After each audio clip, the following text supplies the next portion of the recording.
today I have a very interesting conversation and a wonderfully warm, nice, sweet kind of guest.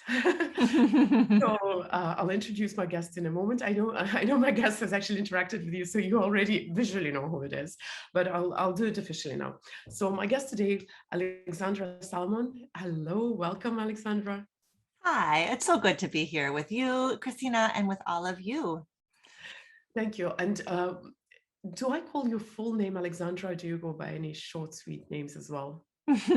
I do. I often go by Allie. You are welcome to call me Allie. Usually, in a work setting, it's I'm Alexandra, but I hope that we'll be fast friends and you can call me Allie. Okay. When I start calling you Ali, you can call me Chris, like a lot of people. Well, okay, wonderful.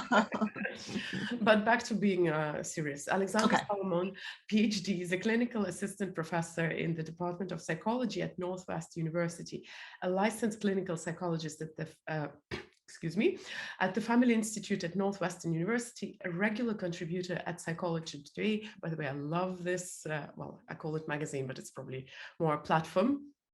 The creator and host of the Reimagining Love podcast and the author of Taking Sexy Back, How to Own Your Sexuality and Create the Relationships You Want, and Loving Bravely, 20 Lessons of Self-Discovery to Help You Get the Love You Want, which was featured on the Today Show.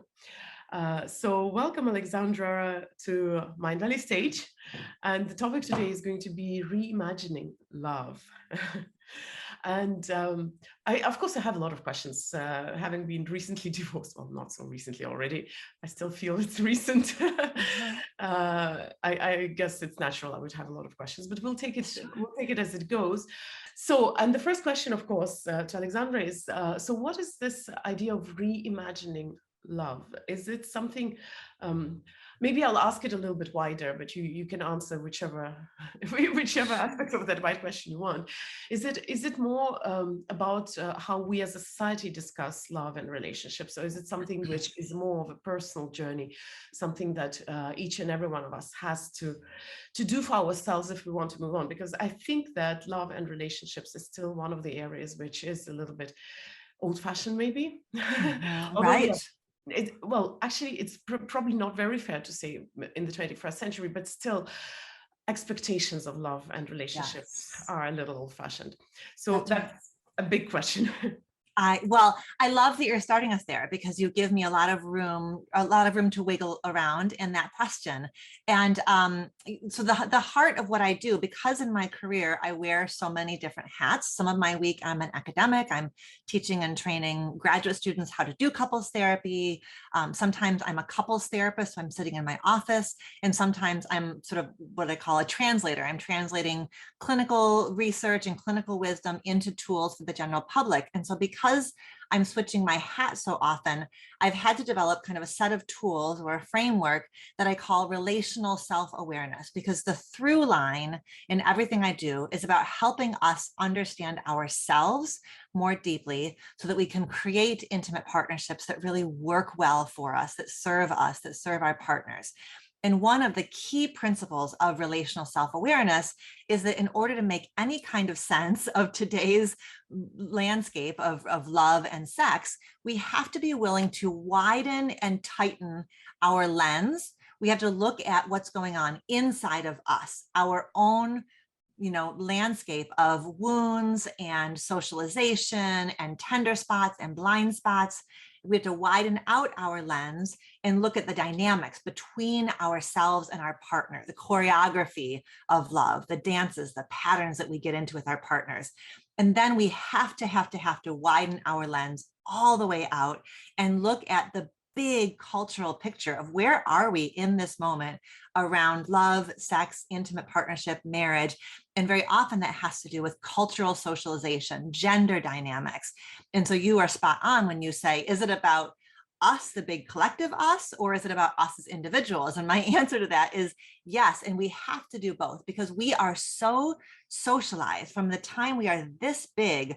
We are taking in information explicitly and implicitly, usually from the big people. We all grow up in a home and we're watching big people, we're watching their dynamics, how they do emotion, how they handle gender roles, who's allowed to ask for what in what context, what's off limits, what can't be discussed.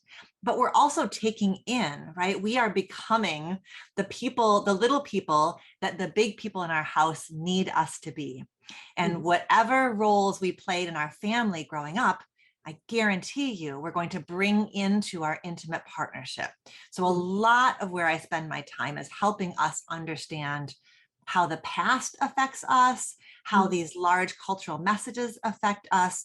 And I think that we're loving in an incredibly exciting time, because I think both those things are true that you were naming, Christina, that love is very traditional, especially around gender.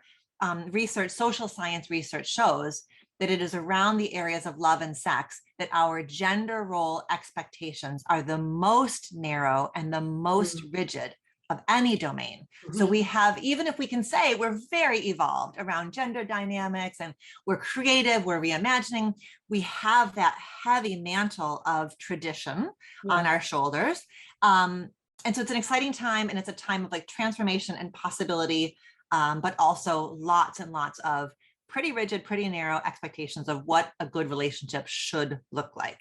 You know, as you were talking, I have this one question, which I feel maybe I'm going to ask a little too early, but I thought, you know, I'll just ask it. I want to come back to relational self-awareness a little later. Yeah. But the question that I want to ask is this. It will be a little longer question. Fine.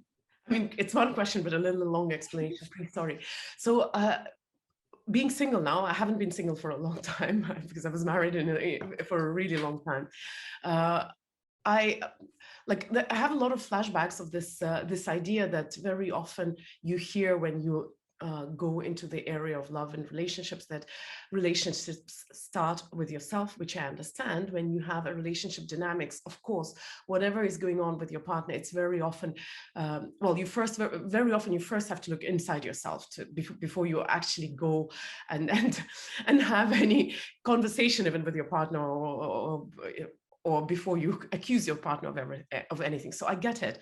Yeah. But on the other hand, now that I'm single, I sometimes think, but how much can you work on yourself before you go into the next relationship? Because when I divorced, and it has nothing to do with the process of my divorce, but I did have at some point this hermit period where I just didn't feel like I get it, but I don't want to force myself into the field if I want to have some time by myself. But also I'm wondering how much, and I didn't want to go into a relationship being traumatized. not very dramatically said. Right. I didn't mean it very dramatically, but I didn't want to go with my quirks into a new relationship. But analogies that I want to bring to illustrate what I'm trying to ask is, I do boxing and I love boxing, but I do it, and I love to do it with a partner, but I do it as a training process where my teacher tells me what kind of punch or kick to do, and you know that she's holding the pads. I'm not in an actual fight, so I'm learning the technique. And I've done it for 5 years. I've never been in an actual fight. And I'm sorry that I'm comparing love to fight, but I also realize that if you keep training like this and you haven't interacted in real life where you don't know, that training is, I wouldn't say useless. It's good for my physique and fitness, but it is not the boxing. It is a form of exercise. So I feel that in love and relationship, this whole idea that you have to work on yourself, it's like training with pads rather than going into an actual fight. And sorry for using it as a fight. It's just a sport that I do. We could go into dance. It's apt. I don't think it doesn't work. I'm not saying it doesn't work.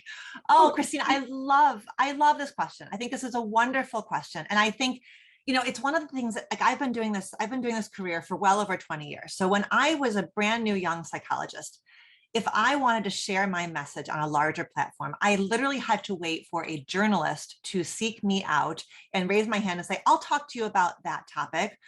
But there were very few avenues for me to export besides to my classroom or to the couple sitting in front of me.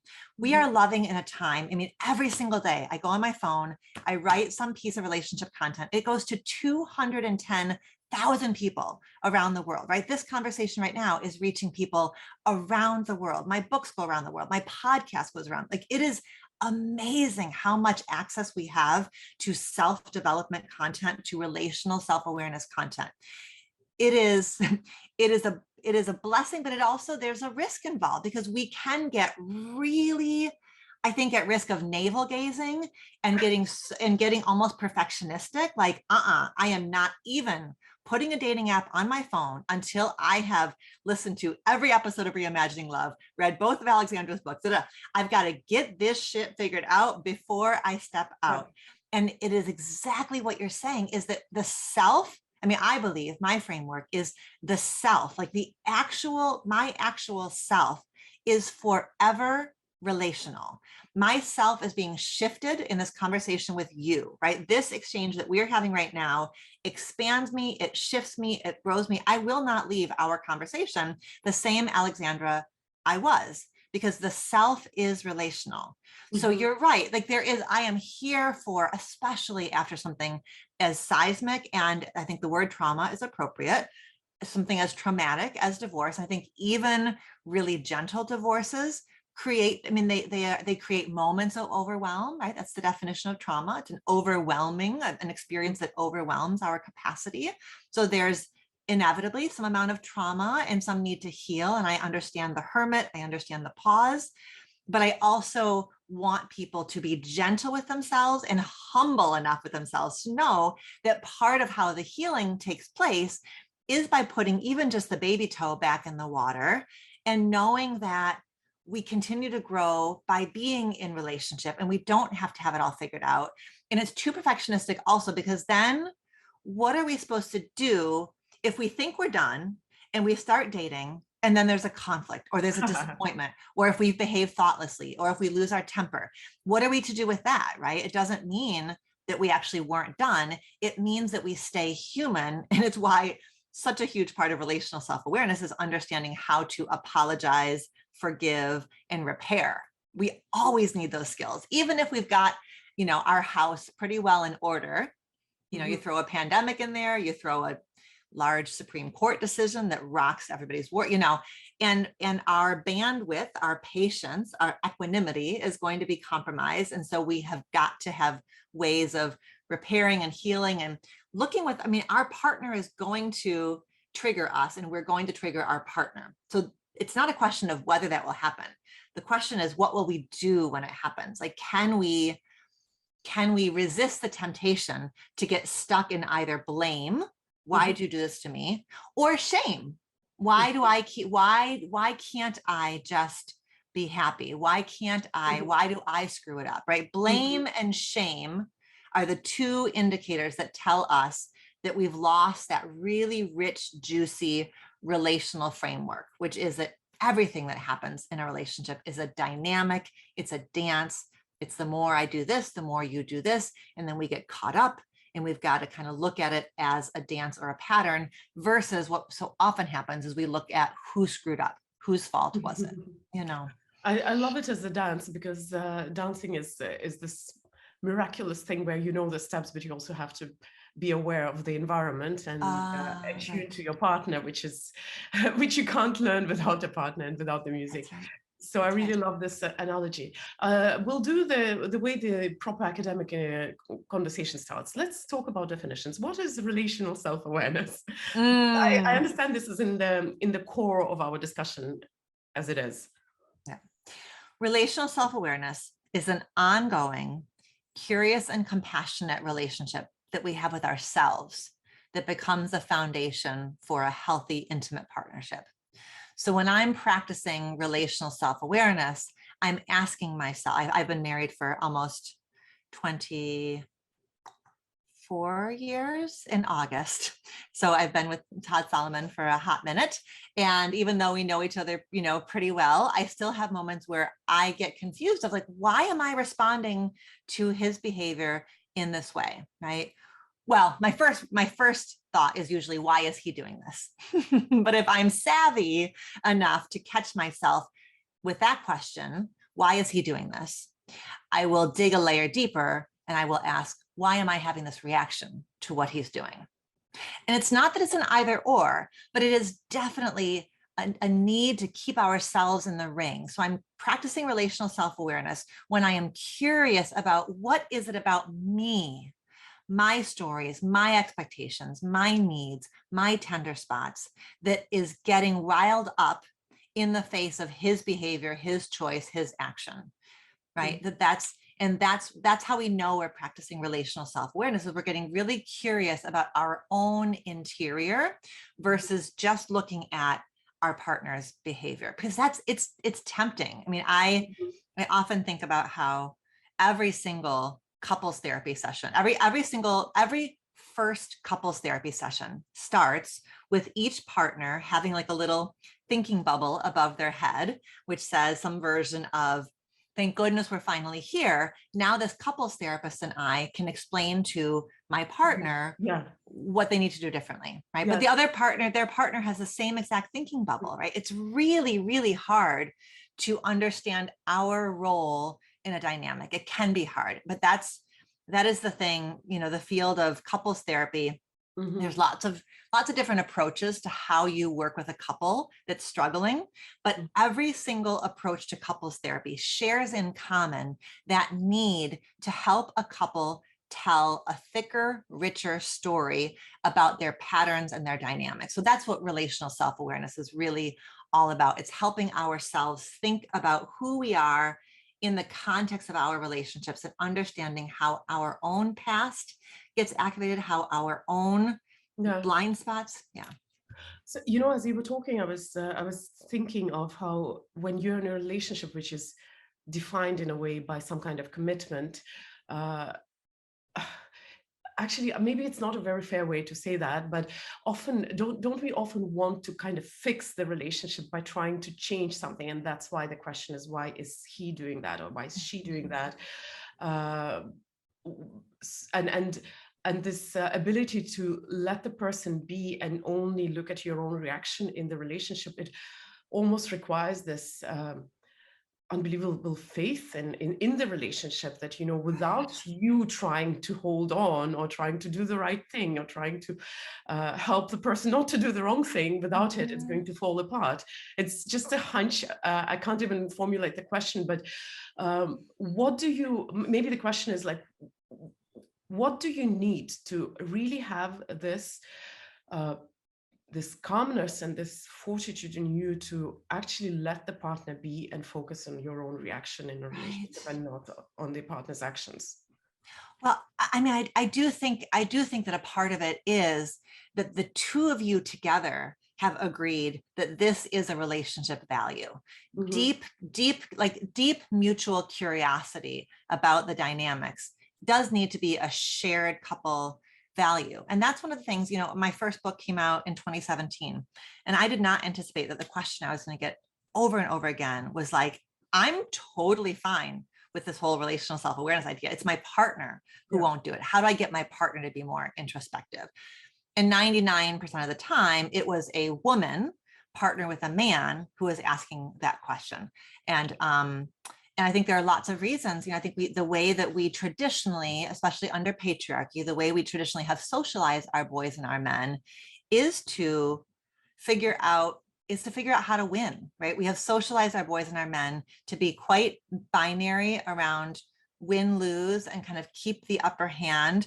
We don't, you know, by the time our little boys are 3, we touch them less than we touch our little girls, and we talk to them less than we talk to our little girls. So this is not about throwing anybody under the bus.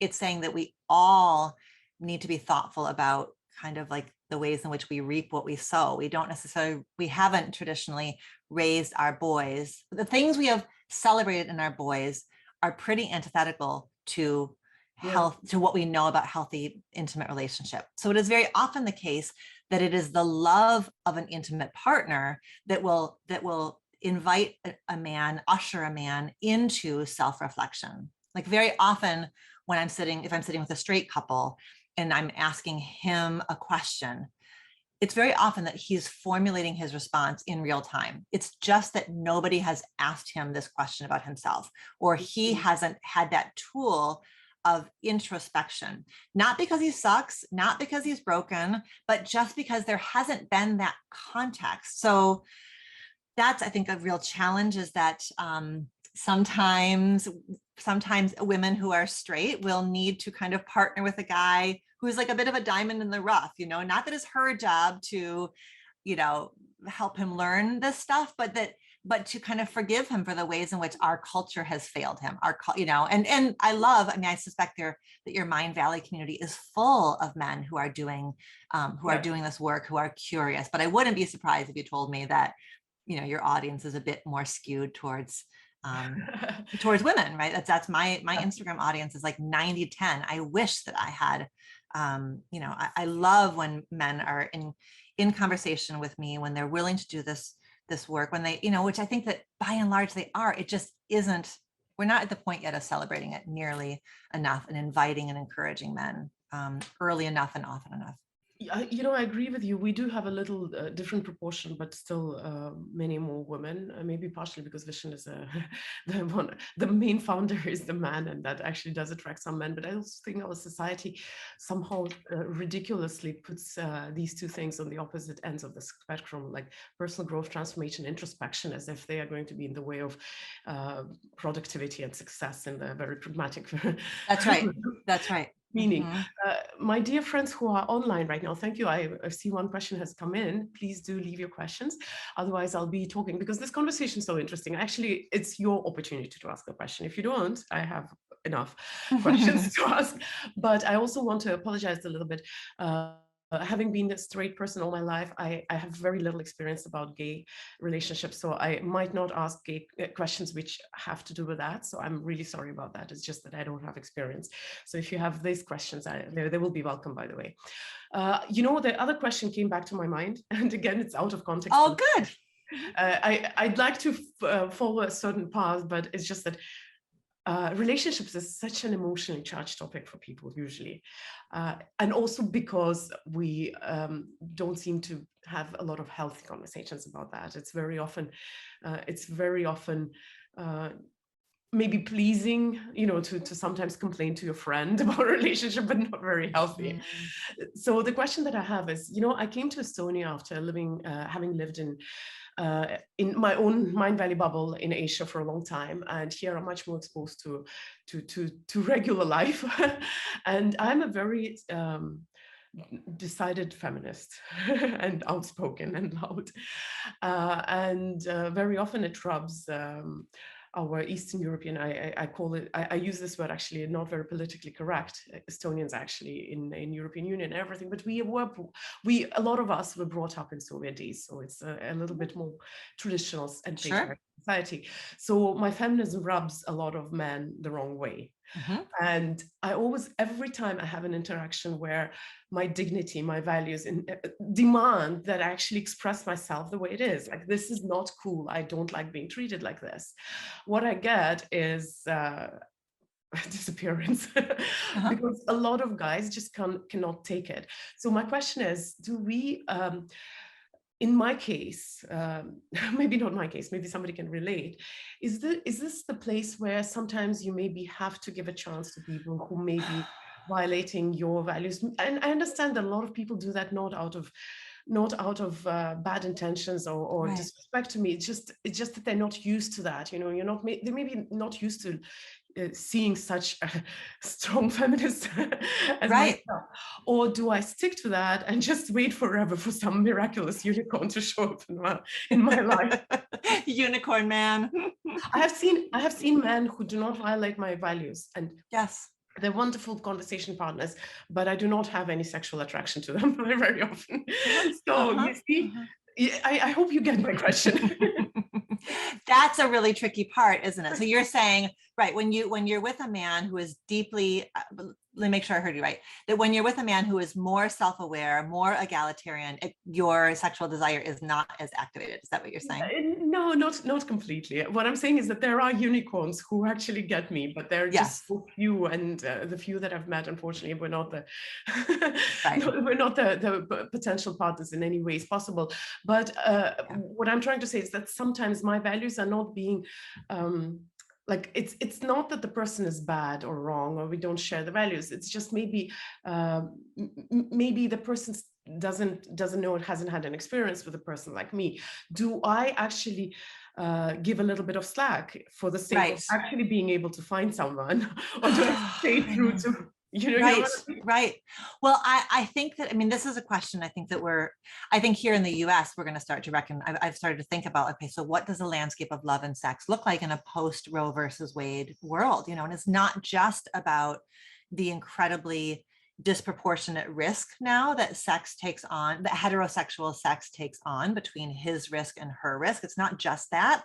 It's also about the degree to which can you as a man understand what this decision looks like and feels like inside of my body, what it feels like to lose sovereignty over your body? Like, can you get that? You can't ever get that, because I don't think I don't think there is a parallel law that affects men in this way. So you can't get it in like a felt sense, but can you in a heartfelt sense or an intellectual sense, can you get it? So I think these are really, it's why that phrase, the personal is political, that just rings true. Like, what happens in the space between two people mirrors and affects and is affected by what happens in the political landscape. Mhm. But to your question, I think one of the things that is, the ability to give and receive feedback is a hallmark of a healthy, intimate relationship, right? I want my partner, I want Todd to let me know when I'm bugging him, when my behavior is out of bounds. I want him to let me know that. Does it hurt my feelings? Like, do I tense up? Am I like, okay, go ahead, say it. Okay, yes, of course. Like, I don't want to be a disappointment. I don't want to be scolded. It doesn't feel good to get feedback, but I know and I trust that ability to give and receive feedback is essential for keeping the space between us feeling good. So Right. I'm here. I think that I'm less worried about a man who says something that you find offensive, but then when you say, hey, that rubs me the wrong way, or could you try it differently, or that's not gonna, when you say it like that, it really shuts me down. Yeah. If he responds then by saying, oh shit, I'm sorry, I will be mindful of that in the future, that to me is a far better prognostic indicator than either going one up and being like, are you kidding me? You're being such a snowflake. Like, Oh shit. that's not a big deal. Like, Yeah. that's ridiculous.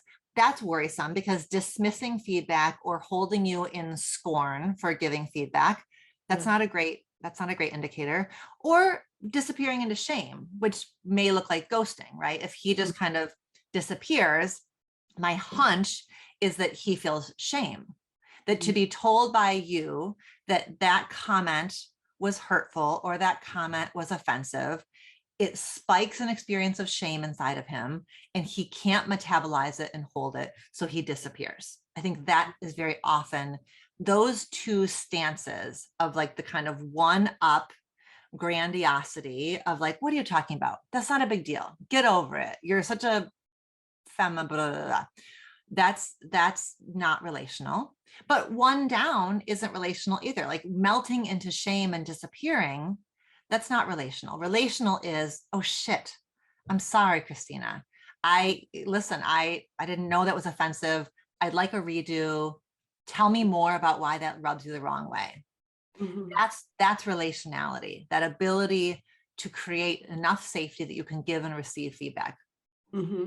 And if he could do that, if he could say, okay, I get it, then you might have more patience for bringing up the next time it happens, because maybe it is going to happen again, because maybe he's not yet had a partner who lives in her grounded feminist identity in this way. So he might need a few go rounds to understand what it means to love you, what's in bounds, what's out of bounds. But I guarantee you'll have more patience for that process if, when you give the feedback, his response is, oh shit, all right, sorry, redo, take two. And, then if it becomes like a whole thing, and either you're then consoling him, saying it wasn't that big of a deal, defending yourself, all of that kind of stuff, just that's exhausting. What I'm hearing from that is actually his ability to react to your well, to the concern that you raised is more important than you actually from the beginning having exactly the same views or Totally. agreeing on all the values. Because I actually, to be honest, as I was listening to you, I thought I would probably even take it quite okay if somebody said like, but you know, I actually disagree with you and had an argument, but in a respectful way, as in like, you know, maybe we really have different views, and there are so many areas where we can have different views.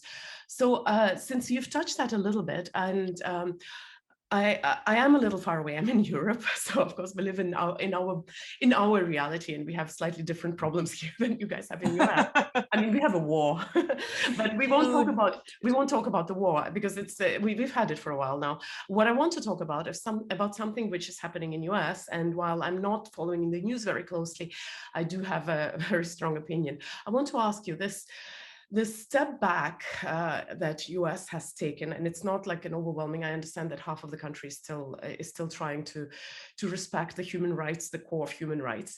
How do you think it's going to affect their relationship dynamics? And again, I'm talking about, of course, heterosexual relationships mostly. Yeah.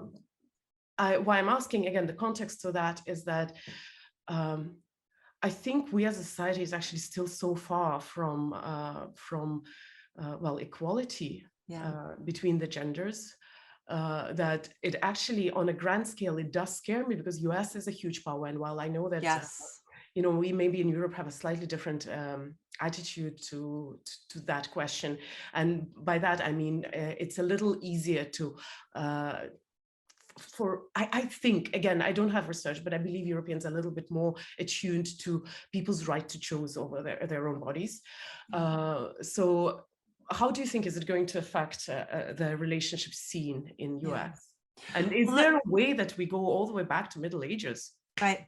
Well, I think it's, you know, it's the way we do have to, you know, you had said this affects heterosexual people, and that's true around this affects, you know, the kind of sex that leads to potential pregnancy certainly is what's centered in the Roe versus Wade. But the way that the Supreme Court made this decision, we have to have an intersectional lens, because the way the Supreme Court made this decision opens the door to rolling back not just Roe versus Wade, which it did, but it opens the door now to reversing marriage equality. So the Obergefell decision from 2015, which created marriage equality in every state in the US, the door is now open to that. So it does affect our LGBTQIA plus you know, neighbors and friends and loved ones, certainly just the same. It opens the door to roll back interracial marriage. It rolls back the possibility of not being able to access contraception. Like, it's just ridiculous and sweeping and scary. And it is, and it's a reminder that racism and sexism and homophobia, that they all fuel and support each other. It's about creating binaries and then creating a superior and an inferior. And so I think it's why queer relationships are such a threat to patriarchy and white supremacy, because they muddy the waters of who's on top and who is in charge and who is the dominant. And if we move away from a gender binary to more of a gender spectrum, if we have creativity, if we have additional possibilities for how we partner, it just makes a messier landscape, and it's harder to control people. It's harder to put people in boxes and therefore control and limit the people that you want controlled and limited. So I think it's, and so I think all of that, like, sort of, you know, you were saying you have different problems, but, you know, authoritarianism, fascism, racism, sexism, like, these all kind of rest on the same set of principles. And all those principles are absolutely antithetical to intimacy, because intimacy is about deep, deep respect for intersubjectivity, for the fact that I am not you and you are not me. So the only way I can possibly understand you is to quiet down my own narratives, my own beliefs, and get deeply, deeply curious about you and your experience. And anybody who's been in a intimate relationship that feel like, you know, one of the best things about a healthy intimate relationship is that sense that your partner is deeply curious about you. And that feeling and that gift that you give somebody when you get deeply curious about them, right? That's what intimacy is about. But in order to do that, I have to see you as separate. I have to see you as sovereign. So this ruling, the Roe versus Wade ruling, just basically has said women don't get to be sovereign. Okay, so then how do you do? There's no sovereignty. There's no sense of like, I begin and end, and you can be curious. Then how do we create intimacy? So I don't know. I think, we're only a few days into it. And I think I know that I'm still in the kind of like shock and awe and horror and grief, and have yet to kind of put together any comprehensive, cohesive thoughts about where we go from here. But those are some of my initial musings. What do you think? I think it's a horrible decision that has been made, and it scares me a lot. It does scare me a lot because I know that good changes can sometimes be reversed. History has shown that. And I would not want to see US going down the path of becoming some kind of medieval country. So it's a scary thing, but I also think that we need to keep talking, and we need to keep talking on as equals and with respect, with mutual respect. We need to hear the fears of the people who are actually supporting that, because otherwise we can't solve the problem if we don't understand what's happening. But what I wanted to ask you is, since I've lived 16 years, I've lived in Malaysia. It's one of the more traditional societies, actually Muslim societies. Well, it's mixed, it's a little complicated, but there is quite a huge segment of society which is incredibly traditional and is not very, well, in Western terms, egalitarian, at least when it comes to gender roles. So if that does happen, if you end up in an environment where, in a patriarchal environment, in an environment where you are actually a nothing, essentially, how do you navigate the relationship scene? Because this can be sometimes, for quite a lot of us, our reality, that, I am all woke, and I'm saying it with a little bit of a joke.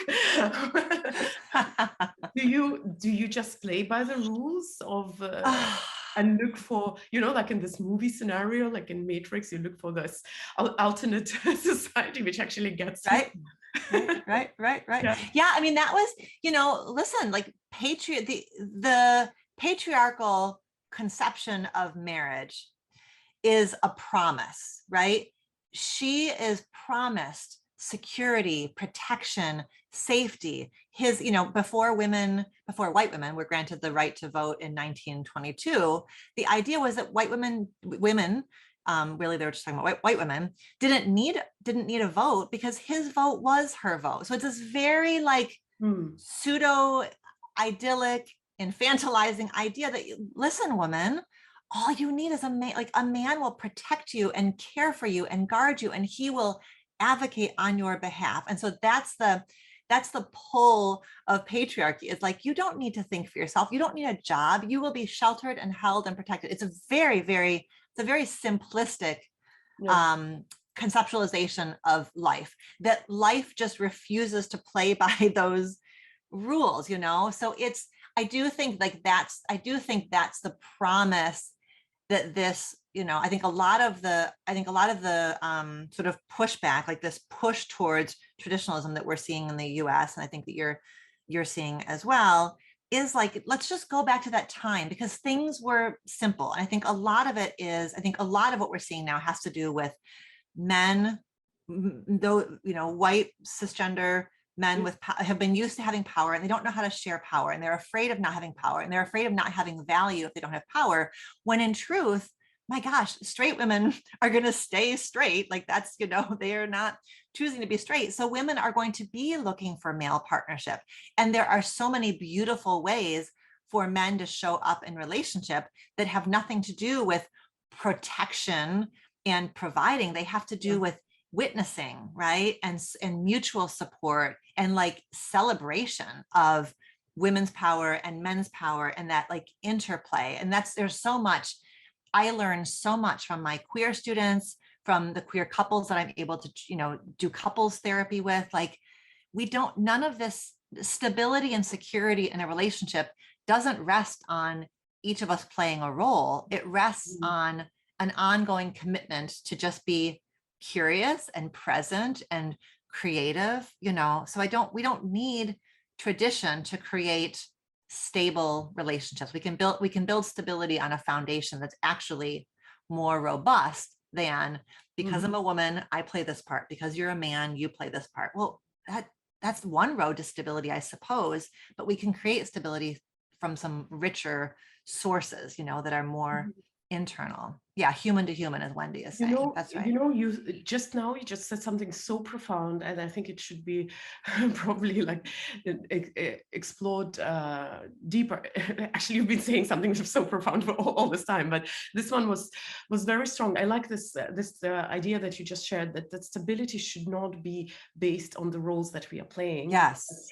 On something much more profound, like the curiosity, right? All the things that you said, the commitment to make it work. And I think this is, on one side, it's so liberating and so awesome, but on the other side, it's also going to sound something so dangerous for people who are intertraditional, because if your relationship is not based on the fact that you're married, but based on the fact that you actually love each other and you want to be with each other, how many feathers is that going to ruffle?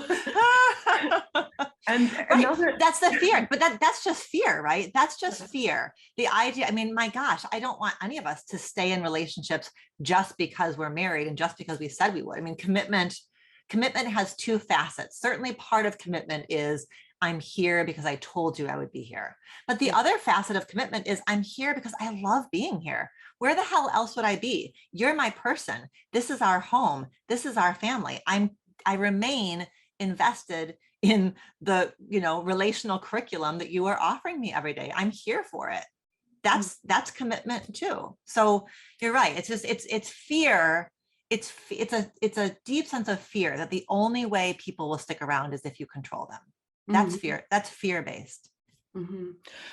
Thank you. It's been such a wonderful conversation. I'm really reluctant to pass the microphone, but we have Swarna here. Hi, you're welcome to now ask your question. And I'll mute myself for a short while. Swarna, you're coming. Okay. Oh, okay. Hey.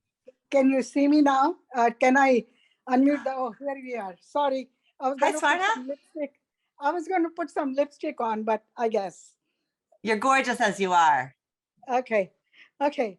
So I was married for 47 years. And this is funny, the way I got married.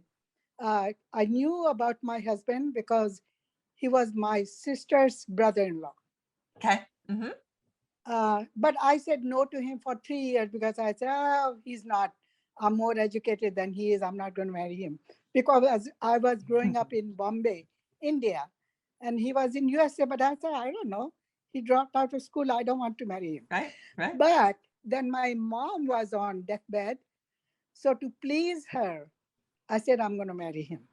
So I wrote a letter to my sister saying, okay, you mentioned to me 3 years ago, I will marry him if you want me to. And then if he's available. And of course that happened. Okay. We got engaged in absentia, but 47 years of just, I will get emotional talking about it, how wonderful my relationship was with him. And we didn't know anything about marriage. My thing is we kind of learned on the go, and I remember one poignant incident because I was also very feminist by nature. And I said, I'm not going to live under the same roof if I don't at least like you. I used to say that all the time, that I have to at least like you. Yeah. So one day I came from my friend's house and he was laying on bed and he goes, where were you? I said, where was I? I went to my friend's house. Why? So I was kind of offended that he said, I said, if you don't like it, I can leave. And you know what he said? Okay, leave then. Oh, good. So he called your bluff. Right. I stand in the bathroom. I remember standing and going, I said that. So now I need to pack my suitcase and go. Because I didn't want to go. I was just saying it. So, but in a few seconds, he said, oh, in his sweet boy, don't leave. It's okay. And I said, okay, all right. Okay. And another incident, how we solved our conflicts. So let's say he and I are disagreement, and he will say, "Oh, I'm going to go to my room," and so I'll wait 30 minutes. Then I'll go to the room, his room, and say, "Hey, would you like a cup of tea?" Mm-hmm. Yep. And he will say, "Oh, okay, half a cup." Mm-hmm. A little olive That's it. branch. It was an olive Olive branch. Claudia, we have to be mindful of time. Yeah. We only have Okay. about 10 minutes. Can you So ask a all question, I'm saying please? is Yeah. that arranged marriages can work. Yeah, that's I'm right. saying arranged marriages can work. And I agree with you. If all the things you said is that commitment, little bit tolerance, little bit Yeah. understanding, and mostly love is commitment. And I want to stay with this guy or Yeah. woman or, whatever. Person. So that's my take. And I really like that you were talking about, like in my language, that yes, sometimes the women have to kind of educate the men a little bit. And Yeah. our feminism does not work like 50-50. That's right. That's right. The relationships are not based on 50-50. Yep. So I think I've talked enough. So it's so, thank you so much. It's such a delight to hear your love story. I think it's so sacred when we get a little window into somebody's love story. And you're right, it wasn't built on, neither of you did 12 months of therapy, 87 podcasts. You just had a deep commitment to figuring it out together. And you used your voice. You said, no, if I'm going to go to my friend's house, I'm going to my friend's house. Yeah, I want to quickly add what, since we had just committed without even seeing each other, so he wrote me and he said, we should introduce ourselves and maybe write letters. So beautiful. Our letter writing started with Dear Mr. Single, Dear Swarna. But eventually it turned into love letters. And I've written a memoir on the basis of the love letters. Yeah. Yes. Please. And when I was writing that book, my eyes were closed. My fingers were on typewriter, the console, but I just poured my heart out. So Swarna, yes. Thank you so much for sharing that. Thank you so much. That's really beautiful. Thank you. Appreciate that. I do probably want to ask a question on the I don't know how to say it in English, but on the tail of Swarna's story. So what makes a relationship work? Because of course we've had examples of people marrying out of love and divorcing, or staying together forever, or people being out and then marrying finally, and being happy or not happy, being there are so many beginnings to relationships. Yeah, right.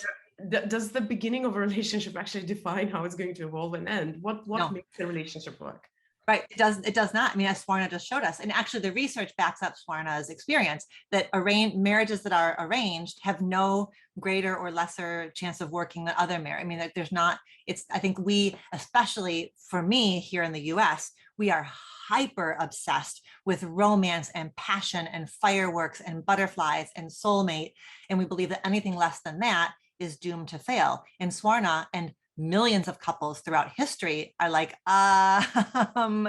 actually, you can build a relationship on something actually much more solid than butterflies, which is curiosity and commitment. And there are two things that I was thinking about as Swarna was telling her story that the research backs up. So one of my favorite researchers is Dr. John Gottman, and he has built an entire theory of relationships. If you all don't know who Dr. John Gottman is, he's got wonderful books and resources that basically just translate science into practical tools and skills.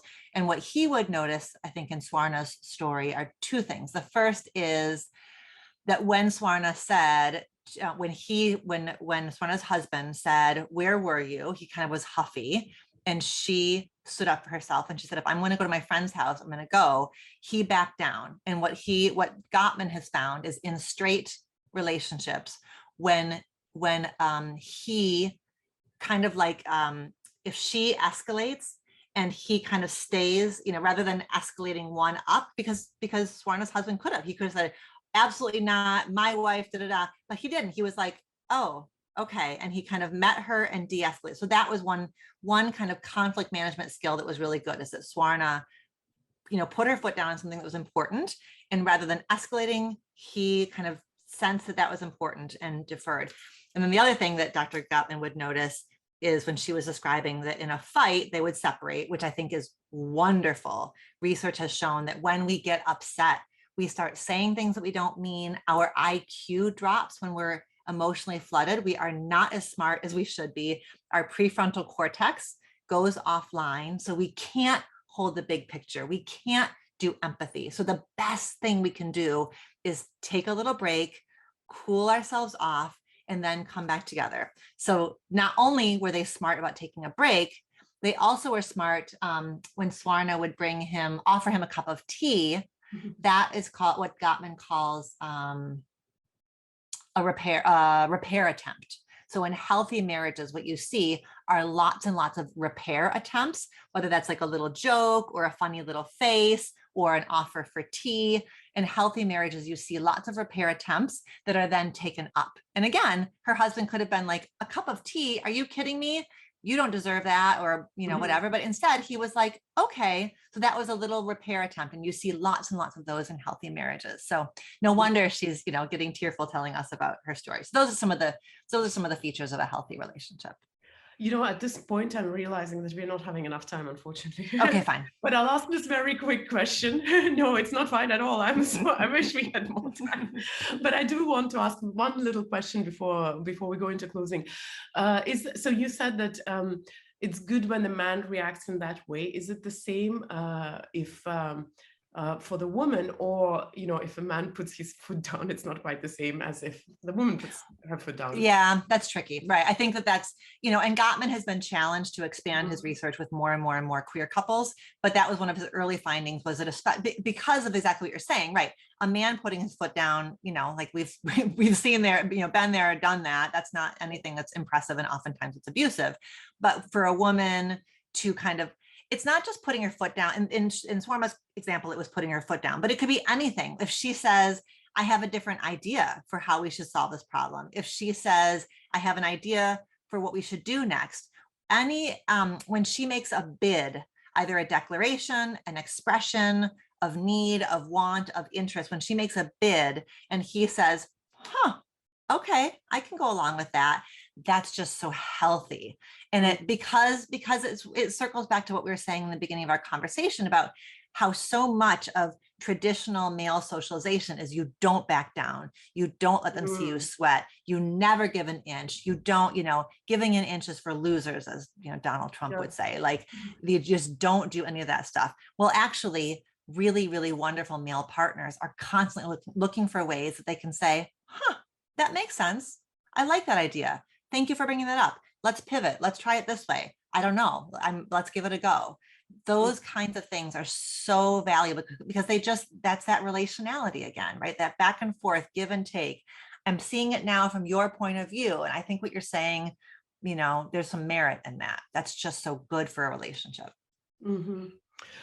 It's been a very interesting conversation. I have two last questions. One question to you guys in the chat. Do you think we should bring Alexandra back? Oh. Maybe you have questions for her for the next show. And for you, Alexandra, the question is, how do you work with people? How could people find you if they want to get to know more of you? Maybe you have books you want to talk about. Yeah, we have a few minutes to share. Yeah. Well, yeah, the easiest way to get to know my work better is just dralexandrasolomon.com, my website, which will take you to, we've got a blog that's searchable with lots of different articles. It's got links to the podcast. We've launched this weekly podcast. There are 36 episodes that you can get yourself caught up on. This week's episode is a conversation with my husband, Todd. So that was but usually we've got guest experts. We've had Esther Perel on, we've had Terry Real on, we've had a number of thought leaders in the field that have been my colleagues and mentors over many, many, many years. It's been really fun to have Reimagining Love as the podcast. I'm doing an in-person couples retreat this fall at the Art of Living Retreat Center in North Carolina, the Blue Ridge Mountains of North Carolina. That's September 16th. It's a great chance to spend a weekend with me. We'll be learning, and you'll have the support of other couples. It'll be a really rich weekend-long experience. And then my Instagram, which is just at dr.alexandra.solomon, is a really easy way to get kind of daily micro doses of relationship content. And my books are, as you mentioned in the beginning, Reimagining Love was my first book, which is an introduction to relational self-awareness. And then Taking Sexy Back is a really thoughtful deep dive into sexual self-awareness. Mm-hmm. Well, that's an interesting topic too. Guys, as the tradition goes, I want you to leave a heart for my wonderful guests here in the chat, and those who are watching it in recording, please leave it in the comments below.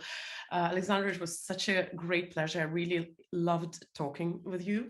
The topic was, of course, interesting, but also you're such a wonderful conversation partner, and I loved how comfortable you were to talk about not just, narrowly what you talk about, but we went into other spheres which were a little bit not there. You are wonderful, Christine. Yeah, you have such just really a gift and a talent for creating and nurturing. I mean, obviously you have created and nurtured this beautiful, curious, thoughtful community. And I really, really enjoyed speaking with you. So thank you so much for having me on. Thank you, Alexandra. Thank you, everyone who was attending. Thank you, Bianca, behind the scenes. And with huge regret, I have to finish it now. I'm saying bye-bye to you, and I'll see you probably in August, because I have a break in July. Good for you. Good yes. for you. Bye-bye.